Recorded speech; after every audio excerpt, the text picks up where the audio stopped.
واحد من اهم لعيبه مصر كلها، واحد كان لعيب بس لعيب قوي قوي قوي قوي.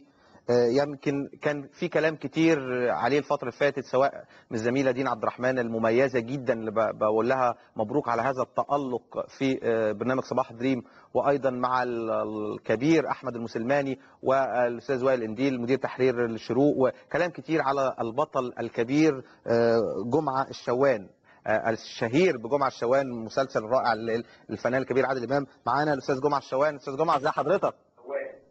الشهير بجمعه الشوان، المسلسل الرائع للفنان الكبير عادل امام. معانا وطي التلفزيون يا استاذ جمعه. الشهير بجمعه الشوان. الو ازي حضرتك؟ اهلا وسهلا، اهلا وسهلا. انا بتشرف بحضرتك تكون معايا على الهواء من خلال التليفون والله، وسعيد يعني بوجودك معايا على الهواء.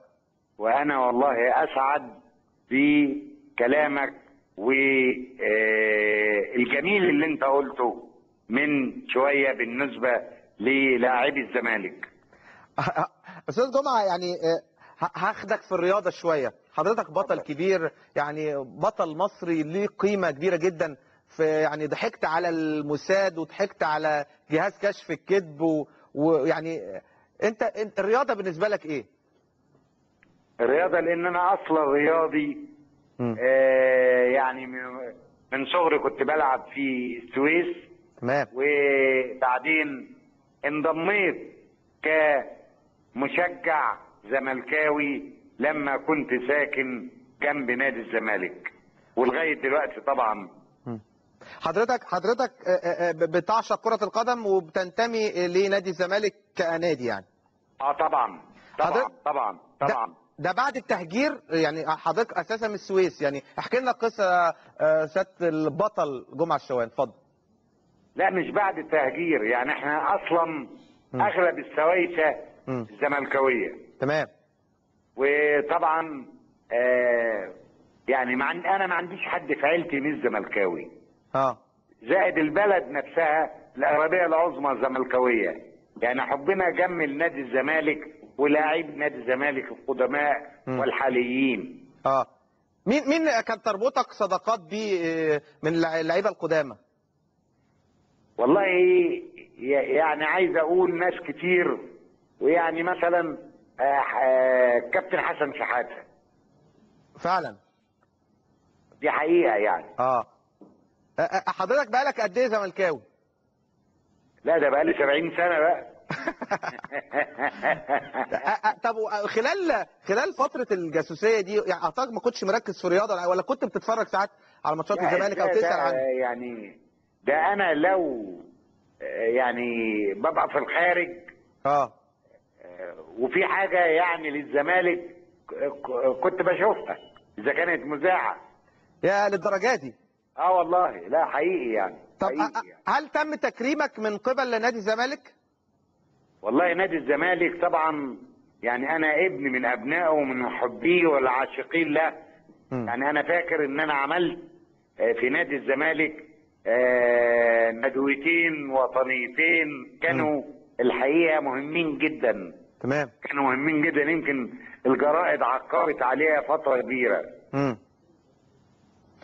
كان في وجود رئيس مين كان ساعتها؟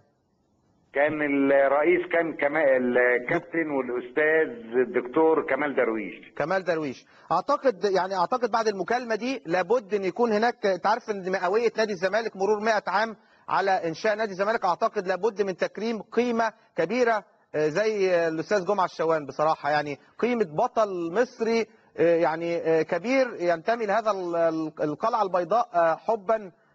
اعتقد لابد من تكريمك في المئويه، واعتقد المستشار جلال ابراهيم يكون سمعنا يعني. والله انا يشرفني ان نادي الزمالك يكرمني، وانا يعني هكون سعيد جدا لما اشارك في المئويه بتاعه نادي الزمالك. ده شيء يعني عظيم جدا. استاذ جمعه، بعد اهتمام الكبير اللي لقيته الفتره الاخيره بعد مرضك والاهتمام الكبير من الفضائيات وقيمتك الكبيره عندنا، حاسس براحه نفسيه؟ الحقيقه صدقني الحمد لله، يعني يمكن بالمكالمه دي زودت الراحه النفسيه. ربنا يخليك يا استاذ جمعه، والله بجد ده انا المكالمه دي اعتقد من انا بقالي 4 سنين في دريم، المكالمه دي شرف على راسي من فوق. ربنا يخليك يا كابتن خالد ويوفق نادي الزمالك ويوفقك. م. يعني انا بتمنى ان ربنا يعني يكون المئويه بكره مش اكتر من كده يعني. استاذ جمعه، اتعرضت يعني من خلال وجودك في موضوع الموساد وكده، اتعرضت للموت اكتر من مره؟ كنت حاسس ان انت خلاص في خطوات من الموت؟ والله يا كابتن خالد عايز اقول يعني 11 سنه وانت شايل كفنك على ايدك. وجهاز كشف الكذب ده لما بتقعد عليه ما كانش بيكشفوا حضرتك خالص؟ يعني انت بتقول كلام كذب وده جهاز كشف الكذب، يعني كنت اتمرنت عليه في مصر ولا ايه الحقيقه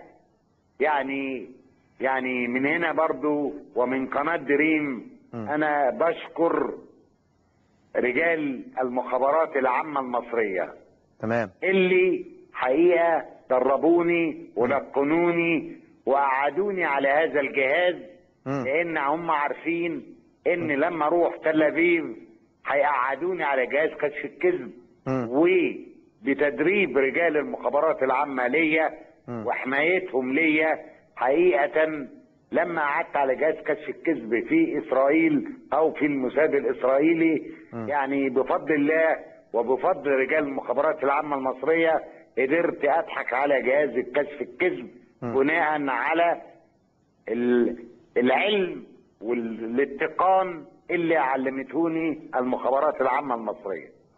استاذ جمعه، انا بشكرك على تليفونك، ولكن سؤال اخير، مين افضل لاعب في مصر بتحب تتفرج عليه زمان ودلوقتي؟ زمان ودلوقتي حقيقي يعني في اكتر من لاعب عامه عشان ما حدش يزعل مني. في اكتر من لاعب من نادي الزمالك وحاليا يعني برضو في لعيبه في نادي الزمالك كويسه. بس النجم وما تخسروش شيكابالا. ويا ريت الجمهور المصري كله، اهلي زمالك اي جمهور، يعني لازم يقدر هذا الموهبه العظيمه ونحافظ عليها. والراجل دوا متربي تربيه غير تربيه القاهره والاسكندريه والاخره، ولازم نديله حقه ولازم نصبر عليه. الراجل محترم. وبعدين شيكابالا عنده كام سنه؟ 23 سنه. 23 سنه يعني لسه شاب مراهق مرعرع. انما الظاهر كل من له بطولات وكل من ما هو عظيم سواء في لعب الكوره او في لعب تاني للاسف مش عارف بيتحارب ليه. استاذ جمعه الشرمان، استاذ جمعه شوان، شكرا طبعا على تليفونك الجميل والرائع. اعتقد كانت مداخله مهمه جدا. نروح لفاصل اعلاني ونعود مع مشاهدي